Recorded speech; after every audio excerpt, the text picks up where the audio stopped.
Hello, my name is Mark Lennox. I'm a computer science PhD student at Queen's University Belfast, and I'm here to give a presentation on my paper titled Deep Phosphosite.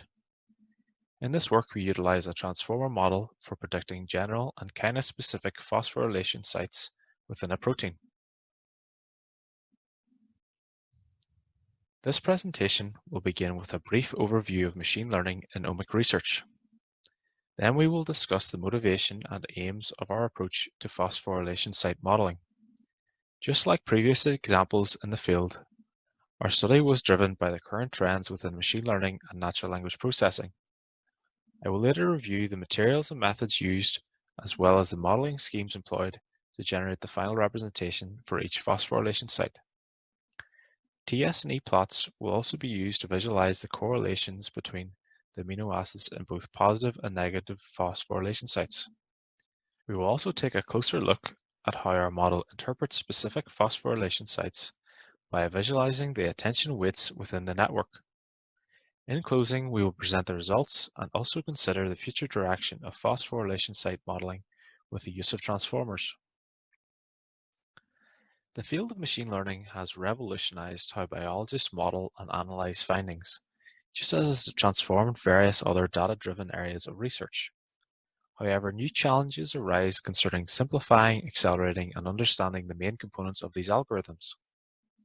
A subfield of machine learning aims to address these issues known as deep learning, which is based on applying deep neural networks.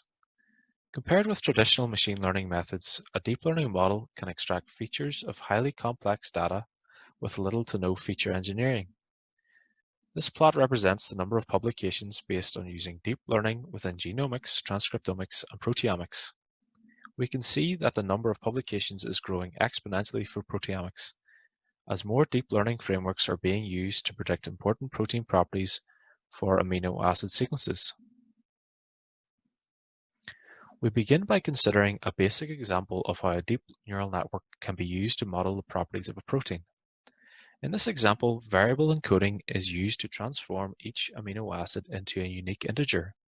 A trainable embedding layer within the deep neural network is then used to convert the sequence of integers into a set of trainable vectors, each representing an amino acid. Modeling proteins in this way is equivalent to analyzing a sentence only at a character level. However, representing the patterns within the sequence at such a low level can impact the amount of information that the network can learn about the relationships between the amino acids. That is why convolutional layers are used within the network to detect meaningful k-mers within the sequence and build a rich set of features for each site. However, such a basic deep neural network is unable to model the sequential information found within the sequence, as convolutional layers are unable to model long-range dependencies. The first improvement we can make to our baseline is to introduce a recurrent neural network layer. As the convolutional layers stride across the sequence of amino acids, they summarize the information found within the protein and retain only the most critical features with regards to the property being modeled. The summarized features are then passed to the recurrent neural network layer, and then the model can model the temporal component within the data. The recurrent layer uses the internal state, or memory state, to process the patterns returned by the convolutional layers. Another additional improvement to this architecture is to include an attention layer, or what is sometimes known as an attention mechanism, before the final features are pulled together. Typically utilized in the development of neural machine translators, this mechanism was used to build deep learning models for language translation. It consists of a dense layer with a softmax activation function. This then weighs the individual features produced by the recurrent layer. In recent years, there has been a shift in the state-of-the-art architectures used in natural language processing, with the introduction of transformers. Although this type of architecture is relatively new to the area of biological sequence analysis, we aim to improve past work that would have utilized both recurrent neural networks and single attention mechanisms by implementing a transformer-based model for predicting both general and kinase-specific phosphorylation sites. The transformer is a deep learning model introduced in 2017, which was primarily used in the field of natural language processing. Like recurrent neural networks, transformers are designed to handle ordered sequences of data, such as natural language, for various tasks including machine translation and text summarization. However, unlike recurrent neural networks, transformers do not require that the sequence be processed in order. Therefore, the transformer does not need to process the beginning of a sequence before it can process the end.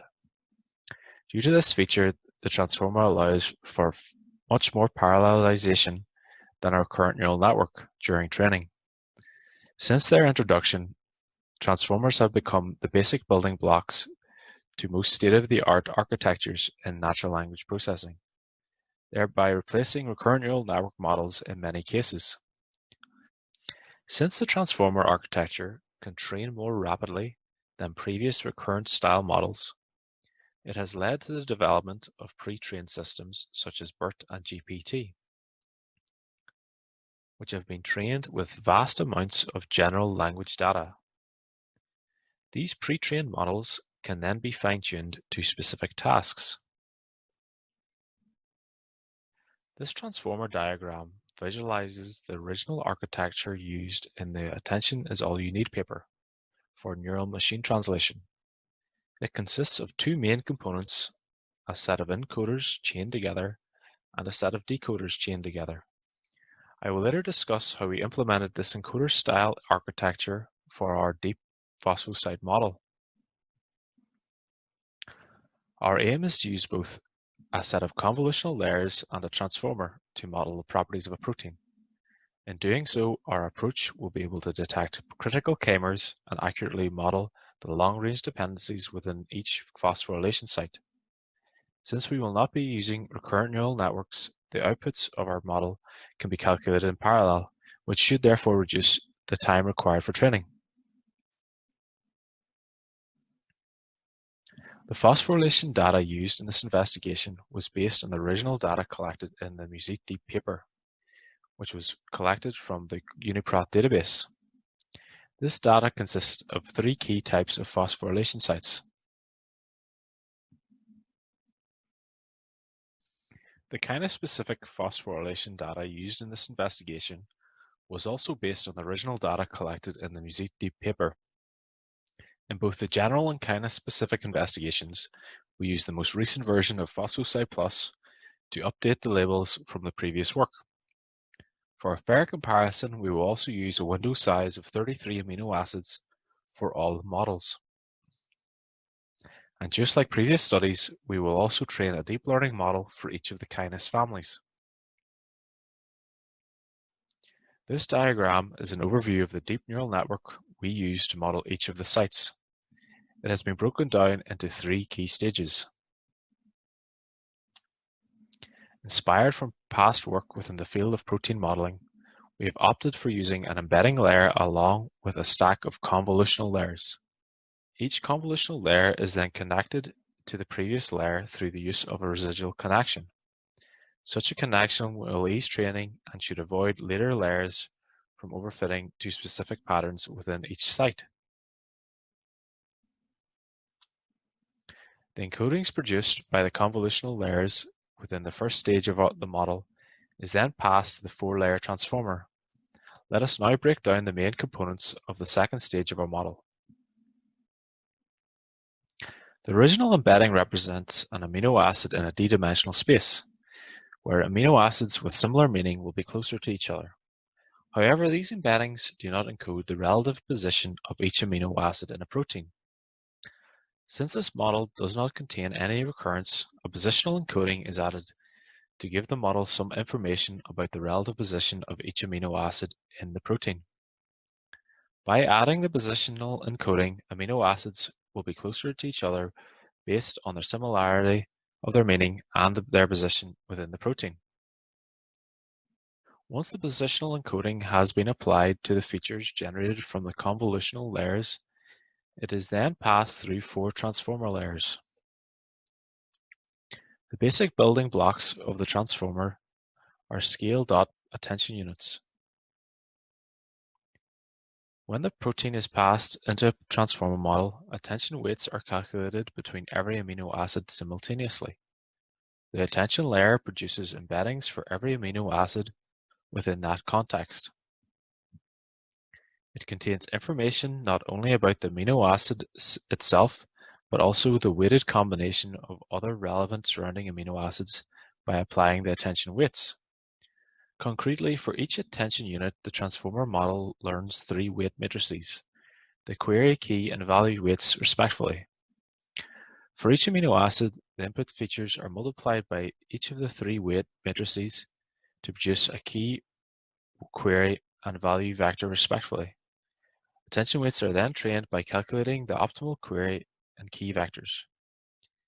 The output of the attention unit for each amino acid is a weighted sum of the value vectors of all amino acids within the protein, weighted by the attention from every other surrounding amino acid.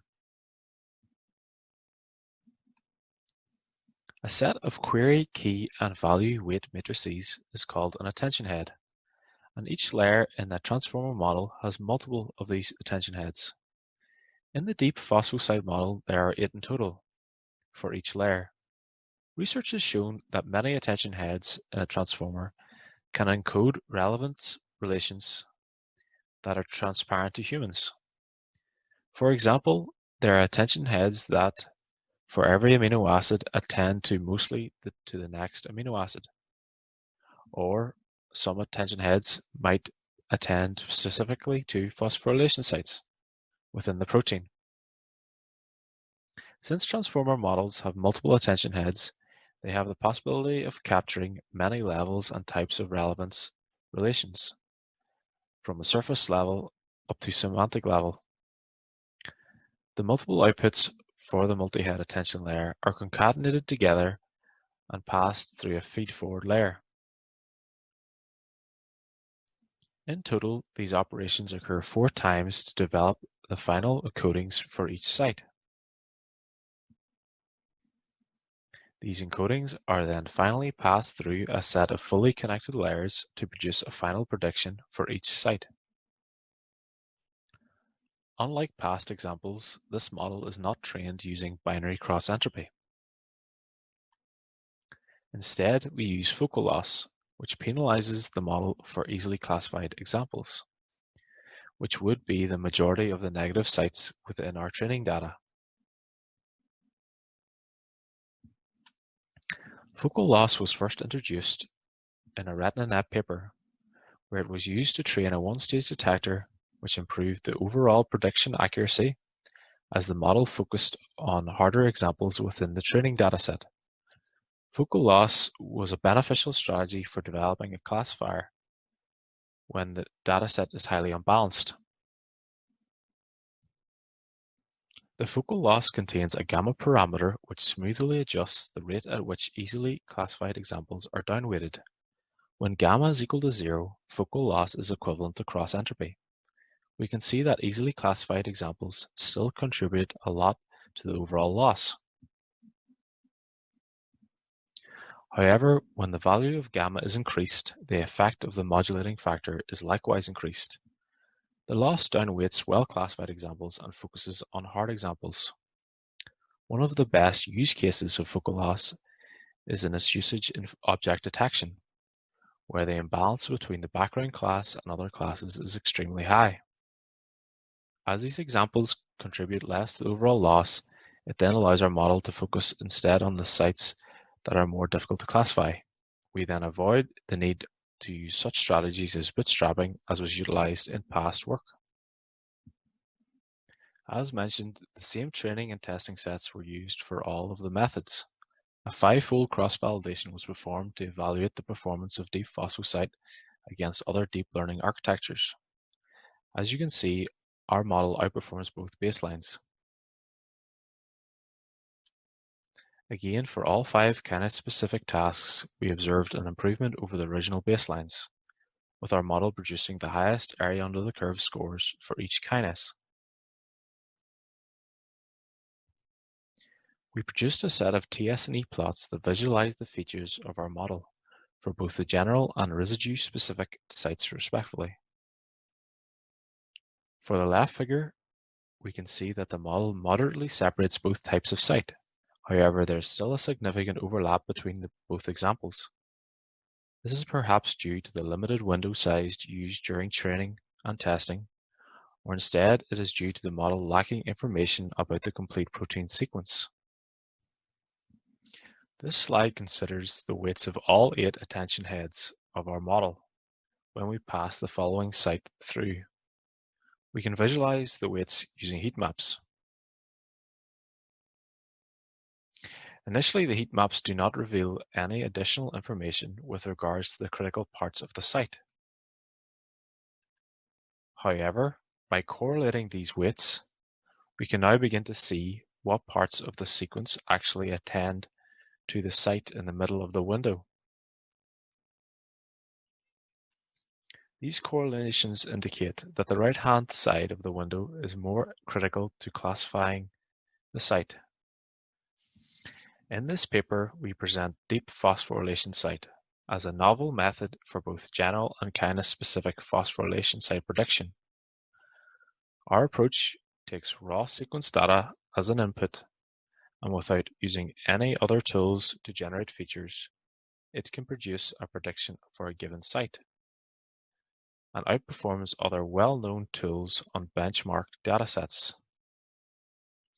As an example of white box deep learning, we have also visualized the features generated by our model through the use of TS&E plots and heat maps. In future work, we aim to test pre-trained algorithms further for protein modeling, such as a BERT-style model. Such a model has previously shown state-of-the-art performance on many natural language processing tasks and may prove useful for protein modeling. Thank you for listening.